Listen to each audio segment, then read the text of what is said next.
I came back early from my trip, and when I got home, I overheard my stepson's wife say, "We'll start tomorrow morning. That should begin showing symptoms in about a week." The next morning, I gave them the performance of a lifetime. If you're watching this, subscribe and let me know where you're watching from. What they didn't know was that this old actress still remembered all her lines, and I was about to win an Oscar. Let me back up for a minute, because context matters when you're talking about family betrayal.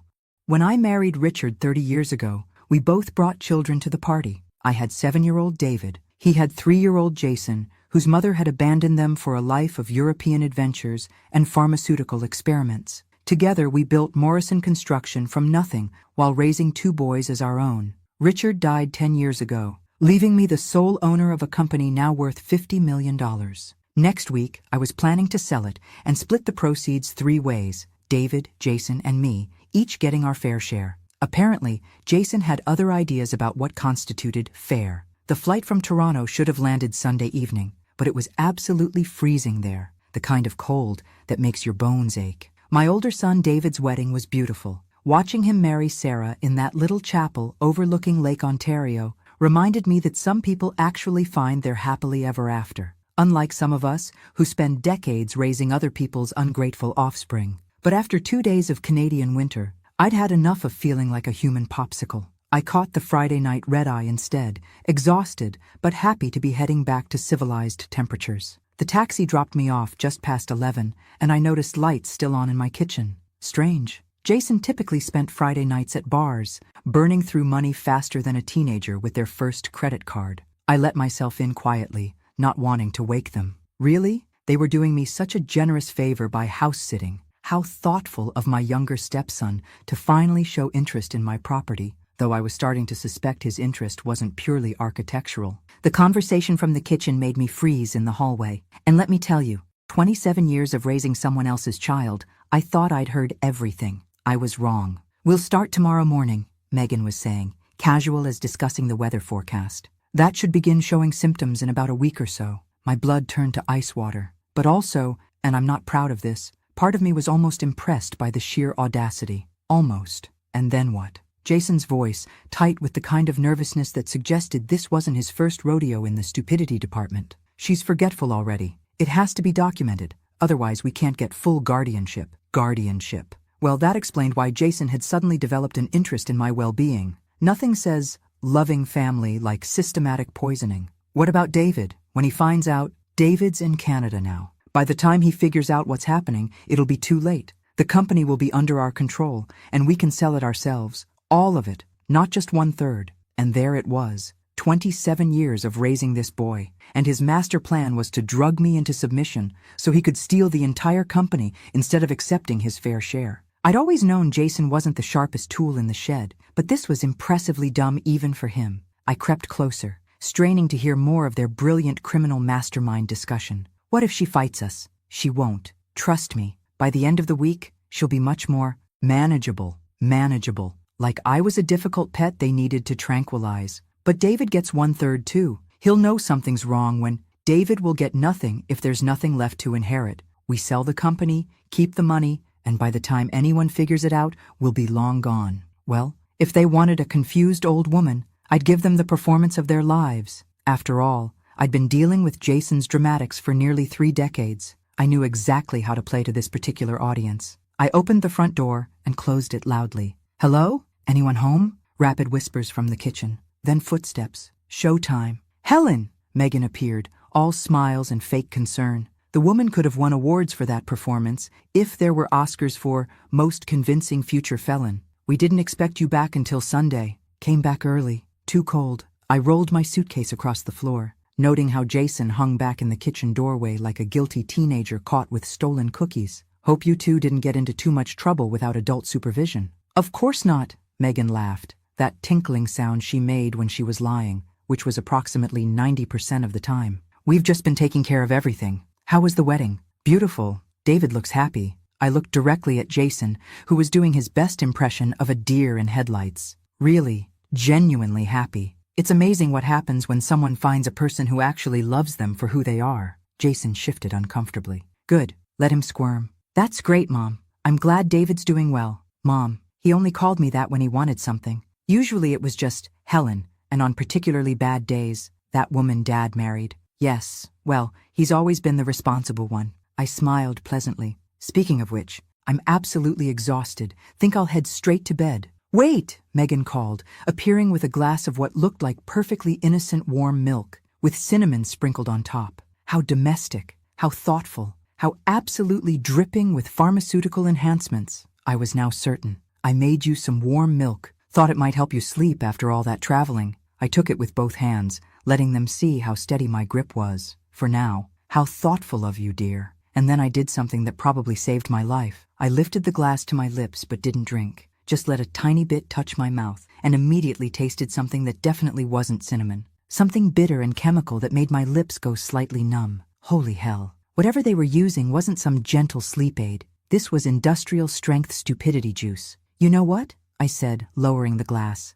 I think I'm too wired to sleep just yet. Maybe I'll save this for later. I set the glass on the hallway table and headed upstairs, feeling their disappointed stares boring into my back. 27 years of raising someone else's child, and this was my thanks. Well, if Jason and his little wife thought they could out-scheme a woman who'd built a multi-million-dollar company from nothing, they were about to get an education in exactly how wrong two people could be. Poor little lambs had no idea they'd just declared war on someone who'd been winning battles since before they were born. Saturday morning, I woke up with a pounding headache and feeling strangely groggy. I shuffled downstairs, desperate for my usual morning coffee to clear the fog in my brain. I went through my normal routine, grinding the beans, measuring the water, the familiar ritual that had started every day for the past 40 years. The coffee smelled amazing as always, rich and dark and promising. I took my first sip and immediately felt something was off. Not the taste, it tasted normal. But within minutes, the room started to feel slightly fuzzy around the edges. That wasn't normal post-travel fatigue. The coffee. They'd gotten to my coffee somehow. By the time Jason appeared in the kitchen, I was genuinely struggling to think clearly. This wasn't the mild effect from just touching drugs to my lips. This was full-on pharmaceutical fog rolling through my brain. "Morning, sweetheart. Sleep well?" I asked, noting he looked like he'd slept about as well as someone plotting to poison their stepmother probably should. Which is to say, not at all. "Fine, thanks. How about you? You look a little tired." Tired, right. That's what you call someone who's been unknowingly drugged with their morning coffee. "I feel strange," I admitted, because it was true. "Dizzy, like my head's full of cotton. Maybe it's jet lag," he suggested, but I caught the satisfaction flickering across his face. I needed to stop drinking the coffee, but if I suddenly changed my 40-year routine, they'd know I was onto them. So I took another small sip, just enough to make it look normal, while my brain fought through the increasing fog. Megan appeared in her silk robe, looking like she'd stepped out of a magazine. The woman had many talents: lying, scheming, pharmaceutical mixology. But morning hair wasn't one of her problems. "Good morning, Helen. You look refreshed." Refreshed. I looked like someone who'd been drugged, because I had been. "Thank you, dear. Amazing what a good night's sleep can do." Though actually, I felt like I'd been hit by a truck driven by a very polite pharmacist. By mid-morning, I was supposed to be getting sluggish and confused according to their timeline. The problem was, I actually was getting sluggish and confused, which meant I needed to start my own performance while fighting off real pharmaceutical effects. "You know," I said, standing up and deliberately swaying, though honestly, some of that swaying was genuine. "I feel a bit lightheaded." Jason was at my side immediately, like a vulture circling wounded prey. "Careful, Mom. Here, let me help you to the living room." As he guided me to the couch, I caught a glimpse of my reflection in the hallway mirror. I looked exactly like what they needed me to look like.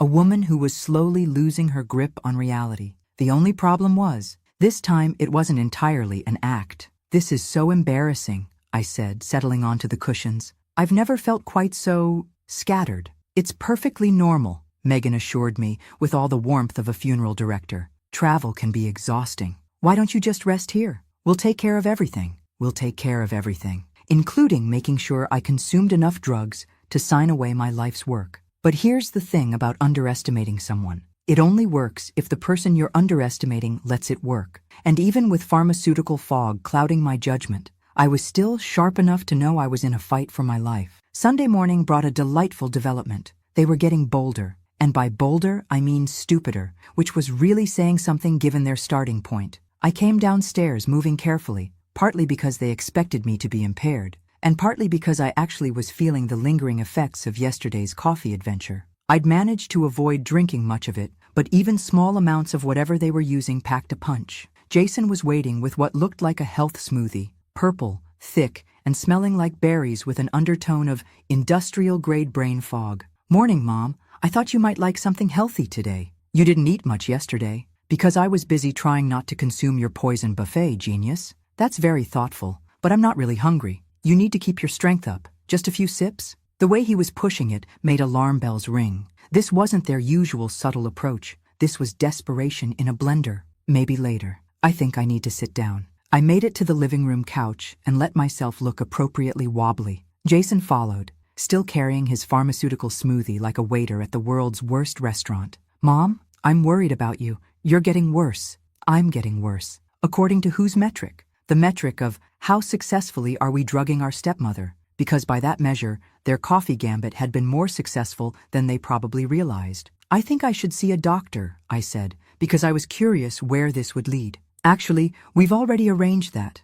Dr. Patel is coming by this afternoon to examine you." Dr. Patel? I knew that name. Richard had mentioned him years ago, a doctor who'd lost his license for falsifying medical records, then got it back on some technicality. If they were bringing in Dr. Patel, this was more serious than I'd thought. "I think I'd prefer to see Dr. Williams. He's been my doctor for 20 years. Dr. Williams is booked up for weeks. Dr. Patel specializes in geriatric issues." Geriatric issues, also known as how to declare old people incompetent for fun and profit. I spent the rest of the morning playing the role of a woman whose mind was slowly turning to mush, while fighting off the very real effects of whatever they'd put in my coffee. I called Megan by my neighbor's name 3 times. I asked Jason to help me remember how to work the TV remote. I put salt in my orange juice instead of sugar, and then looked confused about why it tasted wrong, all while maintaining enough mental clarity to take careful notes about everything they said and did. The best part? They were buying every second of it.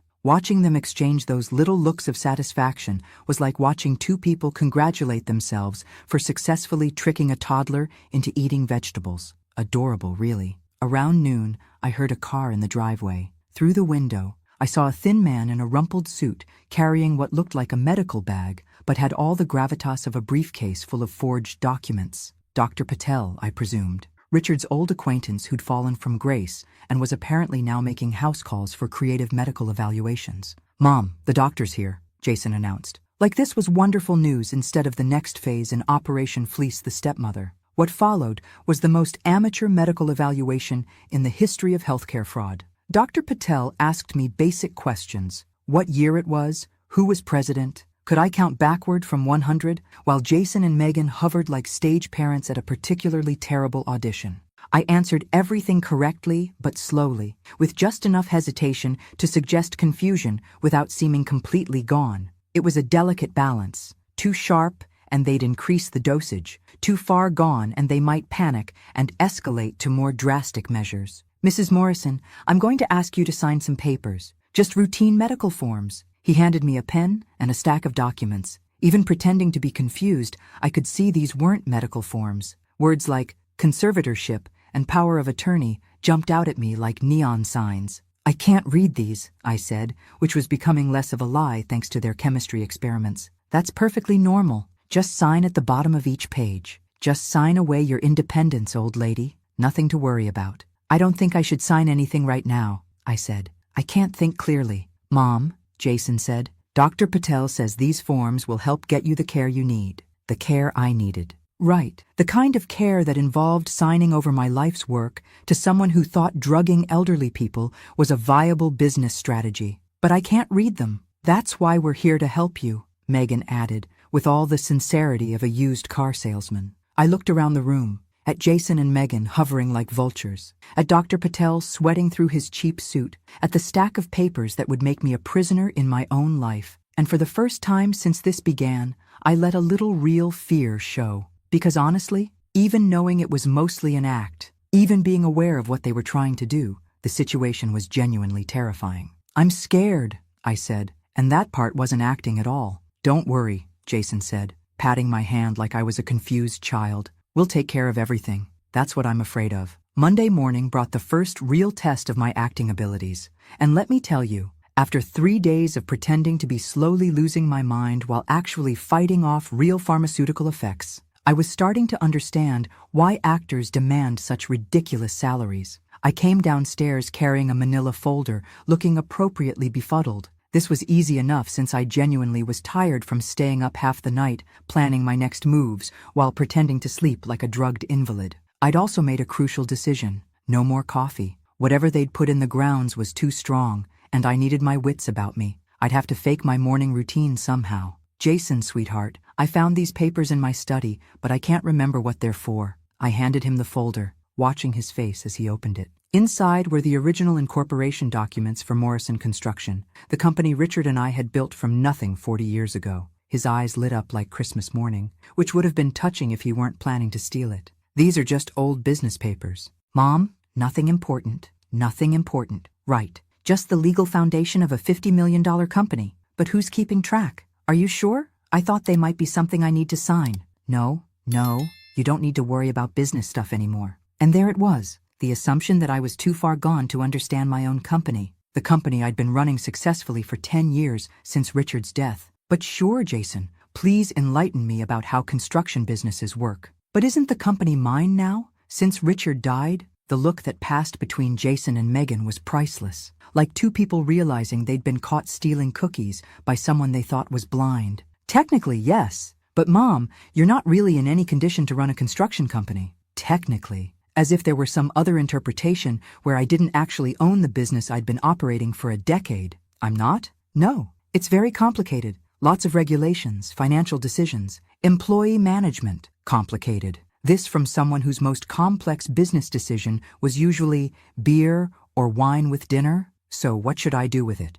Well, Megan said, jumping in with the subtlety of a freight train, there are people who specialize in managing companies for families who can't do it themselves. Like who? Like us, Jason said, apparently having forgotten that his business experience consisted of spending other people's money and complaining about having to work for it. I blinked at him in apparent confusion. But don't you need experience for that? Training? The silence that followed was beautiful. You could practically hear the gears grinding in his head as he tried to come up with a convincing answer. I've been watching and learning for years, Mom. And Megan has a business degree. Megan had a business degree like I had wings and a unicorn horn. But I nodded thoughtfully, as if this made perfect sense. That sounds very generous. But what about David? Doesn't he have a say in family business decisions? David lives in Canada now, Jason said, with the firmness of someone trying to close a door on an uncomfortable topic. He has his own career. He's not interested in construction. That was actually true.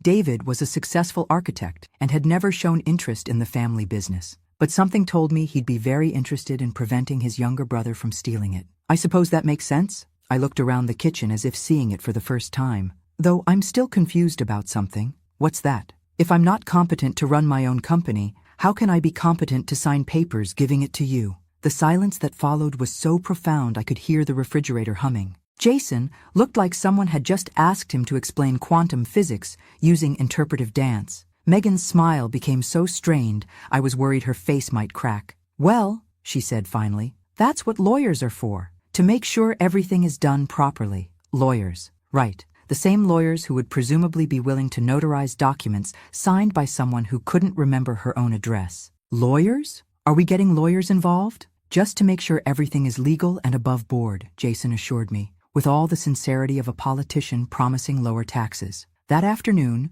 while they thought I was napping, and really, how much napping did they think one person could do, I made the first of several phone calls that would change everything. Charles, it's Helen Morrison. I need to see you urgently. Of course, Helen. What can I do for you? I need you to document that I am mentally competent and aware of my decisions. And Charles, if anything happens to me in the next few weeks, I want you to know that it wasn't an accident. There was a pause. Helen, what's going on? I'll explain when I see you, but Charles, if someone tries to tell you I'm incompetent or confused, don't believe them. And whatever you do, don't let anyone else make decisions for me without my explicit recorded consent. The second call was harder. David, it's Mom. Mom? Hi, how are you feeling? You sounded a little off when we talked yesterday. Yesterday's call. I barely remembered it through the pharmaceutical fog. I need to tell you something, and I need you to listen carefully. Okay, you're scaring me. Jason and Megan are trying to drug me.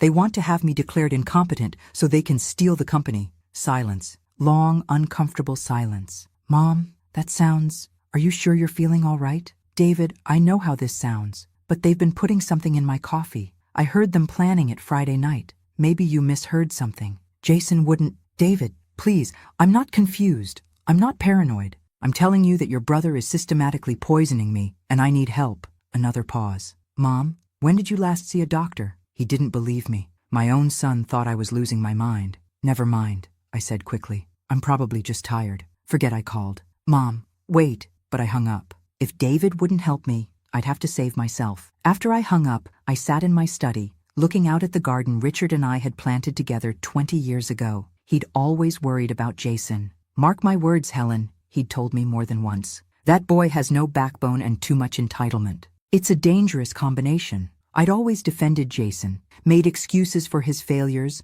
hoped love and patience would turn him into a decent human being. Turns out Richard was right, again. But unlike Richard, I wasn't going to let Jason get away with it. Tuesday brought an escalation I should have seen coming, but somehow still managed to surprise me. I woke up feeling different, not confused or drugged, since I'd managed to avoid the coffee yesterday, but something was definitely off. It took me a few minutes to figure out what it was. They'd been getting more aggressive with their other attempts. The smoothie Jason kept pushing, the tea Megan offered, even the water glass she'd set by my bed. I was willing to bet they'd all been enhanced with their special ingredients. Smart move, idiots. Because nothing says subtle criminal enterprise like escalating your poisoning schedule when your victim starts asking inconvenient questions. I came downstairs to find Jason waiting with what looked like a vitamin smoothie, thick, purple, and smelling like berries, with an undertone of industrial strength cognitive impairment. Morning, Mom. I thought you might like something healthy today. Healthy, right. If your definition of healthy included enough sedatives to tranquilize a small horse. That's very thoughtful. But I'm not really hungry. You need to keep your strength up. Just a few sips? The desperation in his voice was almost comical, like watching someone trying to convince a diet-conscious friend to eat cake by insisting it was actually salad. Maybe later. I think I need to sit down. I made it to the living room and let myself look appropriately unsteady. Since I'd been avoiding their pharmaceutical breakfast buffet, the performance was easier to control now. Mom, I'm worried about you. You're getting worse. Getting worse. According to whose timeline? The timeline where I was supposed to be a drooling invalid by now, ready to sign over my life's work without reading the fine print. I think I should see a doctor. Actually, Dr. Patel called. He wants to come back today to finish your evaluation. Finish my evaluation. Also known as get those signatures while she's still coherent enough to hold a pen. I don't know if I'm up for more doctor visits. It's important, Mom, for your health, for my health. Right. Because nothing promotes wellness like having your legal rights systematically stripped away by people who think elderly abuse is a viable retirement plan. 2 hours later, Dr. Patel arrived with his briefcase of forged documents and his nervous energy cranked up to 11. This time, there was no pretense of medical evaluation. This was strictly business. Mrs. Morrison, based on my assessment, I'm recommending immediate intervention. You're showing signs of severe cognitive decline. I don't understand. It means you need someone to take care of you. These papers will ensure you get the help you need. He spread out a stack of documents on the coffee table, like a casino dealer arranging cards for the world's most depressing poker game. Even through my pretended confusion, I could see what they were: power of attorney, conservatorship petition, and something that looked suspiciously like a commitment order. A commitment order. They weren't just planning to steal my money, they were planning to have me locked up. I can't read these, I said. Which was only slightly a lie, now that my head was clearer. That's exactly why you need to sign them, Jason said, so people who can read them can take care of you. The logic was breathtaking in its circular stupidity. I'm too confused to read legal documents, therefore I should sign legal documents that give other people control over my life. It was like arguing that someone was too drunk to drive, so they should definitely sign over their car keys. What happens after I sign these? You'll be transferred to a facility where you can get proper care, Dr. Patel said. A facility? How delightfully vague. I was picturing something with locked doors and windows that didn't open. What kind of facility? A place that specializes in people with your condition. Very nice. Very comfortable. How long would I stay there? That depends on your progress. Possibly permanently. Permanently? Well, At least they were being honest about their long-term plans. I looked around the room, at Jason trying to look concerned while practically salivating over my signature, at Megan hovering like a well-dressed vulture, at Dr. Patel sweating through his discount suit while preparing to rubber stamp my mental incompetence. And I made a decision that probably saved my life. "Okay," I said, "I'll sign them." But just as Dr. Patel was reaching for his pen, my phone rang. "That's probably David calling back," I said, and for the first time since this began, I saw real panic flash across their faces. The relief on their faces was absolutely spectacular when I ignored the ringing phone, like watching 3 people realize they'd just won the lottery, except their prize was my entire life, and I was the one holding the winning ticket. What they didn't know was that I'd been expecting that call. "This is for the best, Mom," Jason said, as Dr. Patel prepared the papers with the efficiency of someone who'd done this before, frequently. Safer from what? From people who might try to take advantage of you, from making decisions that could hurt you financially. The irony was so thick you could serve it for dinner. Like what decisions? Well, like deciding to give away the company to charity, or changing your will without understanding the consequences. Interesting. So they knew about my charitable inclinations, though I'd never actually mentioned giving the company to charity, which meant they'd been monitoring my communications more carefully than I'd realized. But I haven't decided to give anything to charity. You mentioned it last month. Said you were thinking about leaving everything to some foundation for underprivileged children. I had no memory of saying any such thing, which meant either my memory was worse than I thought, or they were putting words in my mouth to justify their actions. I was betting on option 2. Why would that be a problem? Because it would leave family with nothing, Megan said, with all the righteous indignation of someone who'd never contributed a day's work to building what she was trying to steal. But it's my company now, isn't it? Technically, yes, but morally, it belongs to family. Morally. This from someone who was systematically poisoning elderly relatives for inheritance money. The moral authority was overwhelming. Dr. Patel cleared his throat like a theater director trying to get his actors back on script. "Perhaps we should focus on the documents." He handed me a pen and pointed to the first signature line. "Just sign here, Mrs. Morrison." I took the pen with hands that trembled slightly, partly performance, partly genuine nervousness, and paused. "What happens after I sign these?" "You'll be safe," Jason said. "Protected, cared for, protected, like a butterfly in a jar. Beautiful, contained, and slowly suffocating." I was about to sign the first document, not because I planned to honor it, but because I needed them to think they'd won, when the front door burst open. "Don't sign anything!" David stood in the doorway, looking like he'd traveled through several time zones and multiple states of panic to get here. Behind him were 2 uniformed police officers. "David!" I said, letting genuine surprise and relief flood my voice. "What are you doing here?" "I got your message," he said, breathing hard. "The one you left on my voicemail last night." "What message?" I hadn't left any message. Then I remembered, when they thought I was napping yesterday, I'd called David back but got his voicemail. In my pharmaceutical fog, I'd rambled about Jason and Megan and danger, and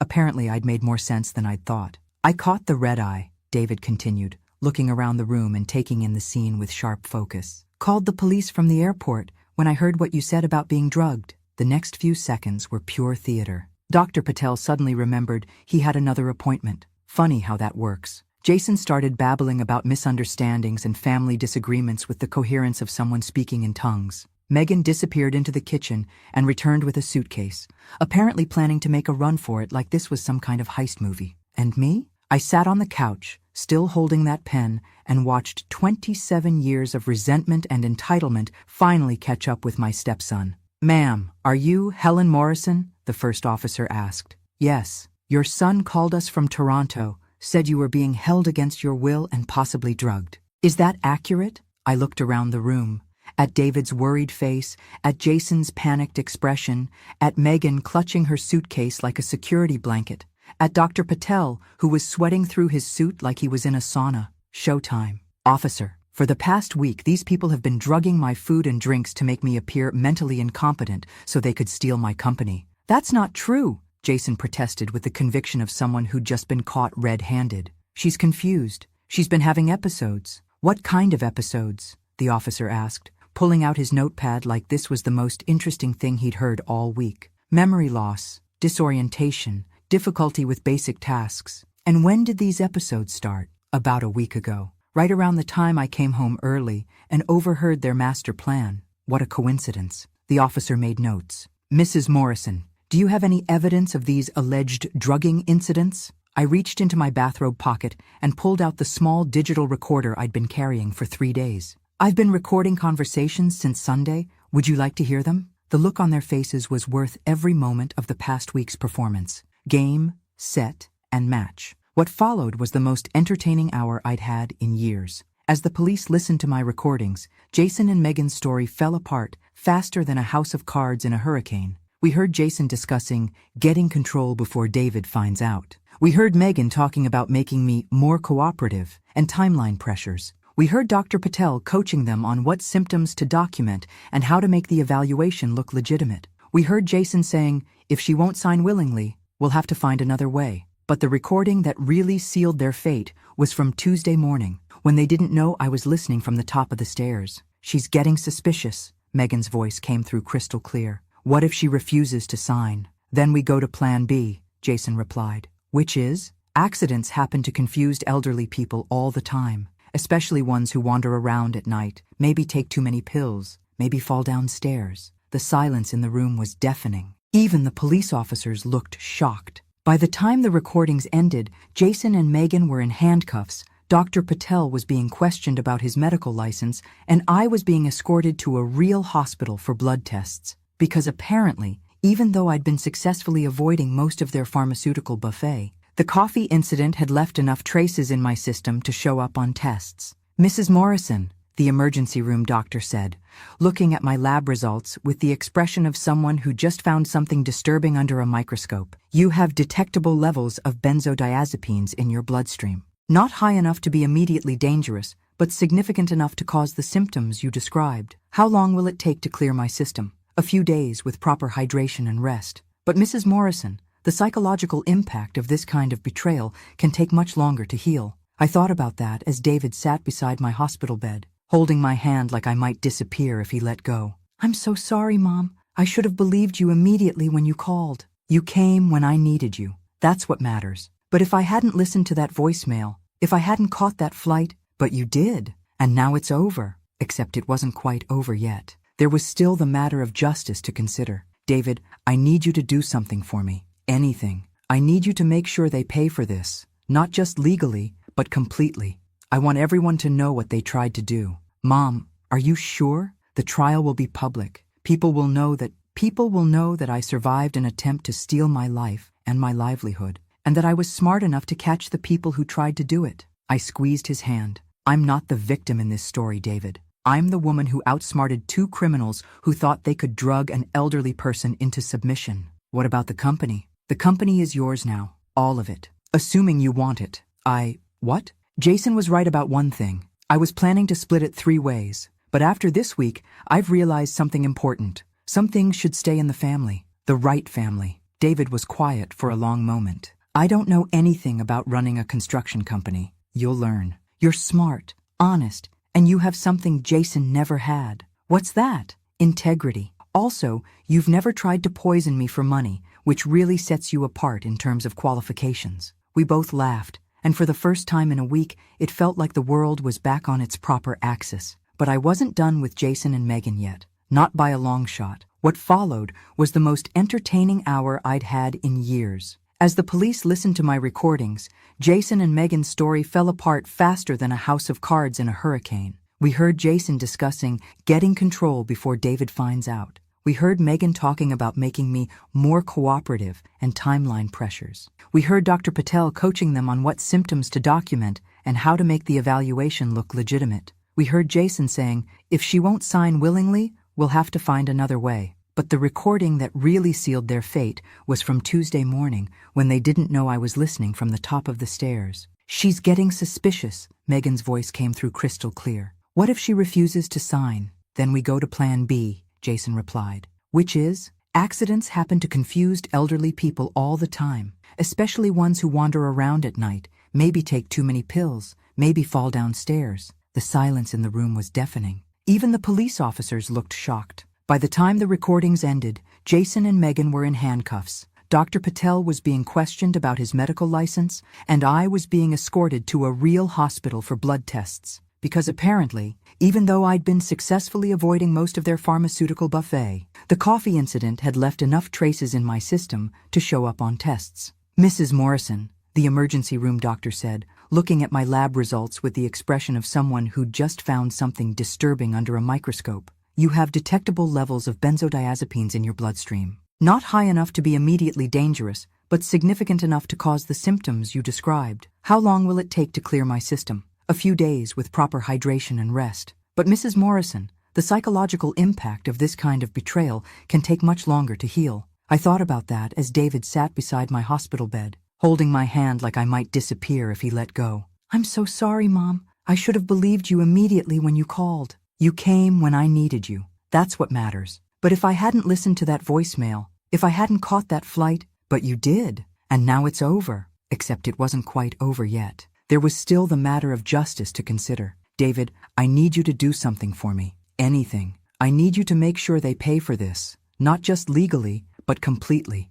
I want everyone to know what they tried to do. Mom, are you sure? The trial will be public. People will know that I survived an attempt to steal my life and my livelihood, and that I was smart enough to catch the people who tried to do it. I squeezed his hand. I'm not the victim in this story, David. I'm the woman who outsmarted two criminals who thought they could drug an elderly person into submission. What about the company? The company is yours now. All of it. Assuming you want it.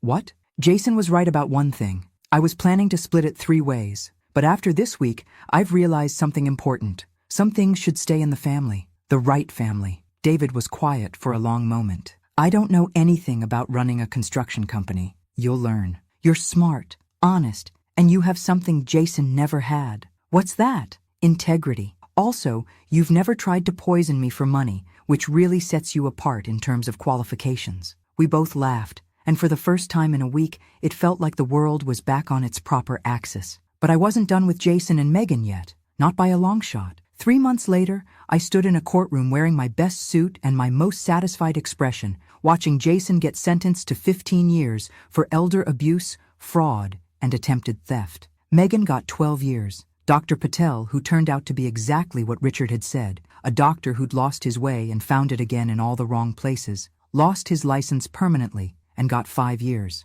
Do you have anything to say to the court? The judge asked me. I stood up slowly, not because I was frail, the drugs had cleared my system weeks ago, but because I wanted to savor every second of this moment. Your Honor, I raised Jason Morrison for 27 years. I fed him, clothed him, educated him, and loved him like my own son. I provided him with every opportunity to become a decent human being. I looked directly at Jason, who was staring at his shoes like they contained the secrets of the universe. Instead, he repaid that love by attempting to systematically poison me into legal incompetence so he could steal everything I'd worked for. When caught, he showed no remorse, only anger that his plan had failed. I paused, letting that sink in for the packed courtroom. Because yes, this had become something of a local sensation. Apparently, elderly woman outsmarts stepson's drugging scheme was the kind of story that really captured people's imagination. I want the court to know that I feel no pity for him.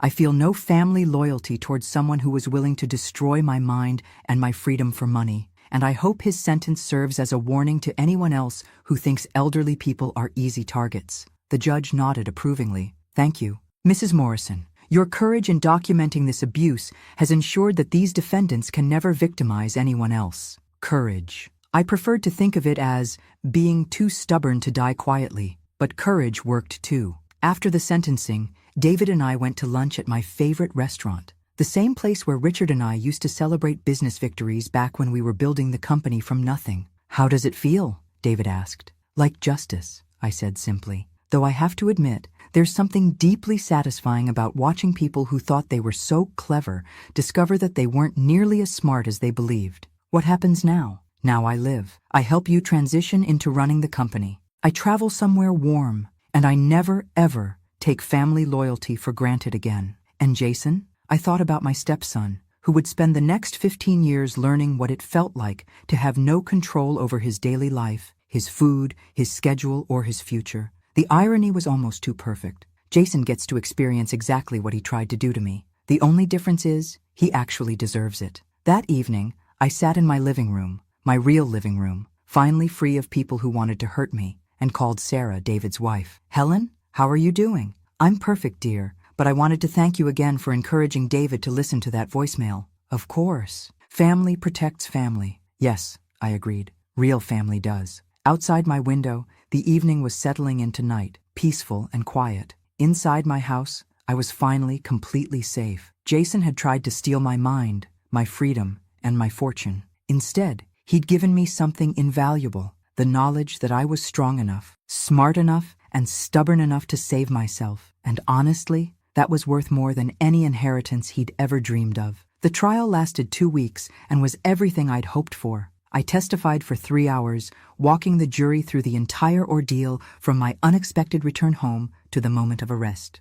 The recordings were played in court, and I watched Jason flinch when his own voice filled the room. All of it, not just 1/3. "Mrs. Morrison," the prosecutor asked, "were you afraid for your life?" "Absolutely. My stepson was planning to drug me into incompetence and steal everything I'd worked for. If my son hadn't arrived when he did, I'd be dead or locked in a facility somewhere." Jason's lawyer tried to argue that it was all a misunderstanding, that Jason was just concerned about my mental state. Concerned? I looked directly at Jason. By systematically poisoning me? The jury deliberated for 4 hours. When they returned with guilty verdicts on all counts, I felt something I hadn't experienced in months: complete and utter satisfaction. Outside the courthouse, a reporter asked how I felt about the verdict. "I feel vindicated," I said simply. "And I feel like justice has been served to people who thought elderly people were easy targets." "Any message for your stepson?" I thought about it for a moment. Actions have consequences. Today, Jason learned what those consequences look like. That evening,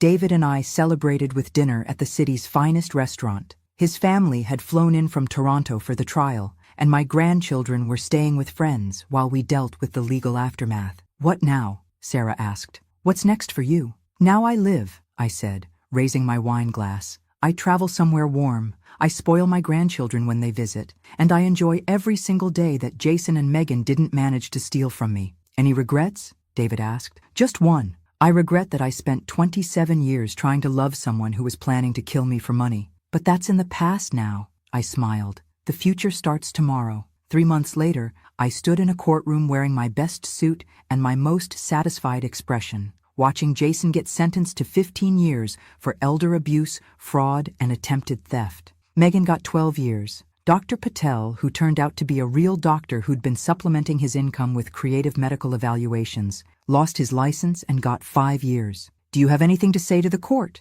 the judge asked me. I stood up slowly, not because I was frail, the drugs had cleared my system weeks ago, but because I wanted to savor every second of this moment. "Your Honor, I raised Jason Morrison for 27 years. I fed him, clothed him, educated him, and loved him like my own son. I provided him with every opportunity to become a decent human being." I looked directly at Jason, who was staring at his shoes like they contained the secrets of the universe. Instead, he repaid that love by attempting to systematically poison me into legal incompetence so he could steal everything I'd worked for. When caught, he showed no remorse, only anger that his plan had failed. I paused, letting that sink in for the packed courtroom. Because yes, this had become something of a local sensation. Apparently, elderly woman outsmarts stepson's drugging scheme was the kind of story that really captured people's imagination. I want the court to know that I feel no pity for him. I feel no family loyalty towards someone who was willing to destroy my mind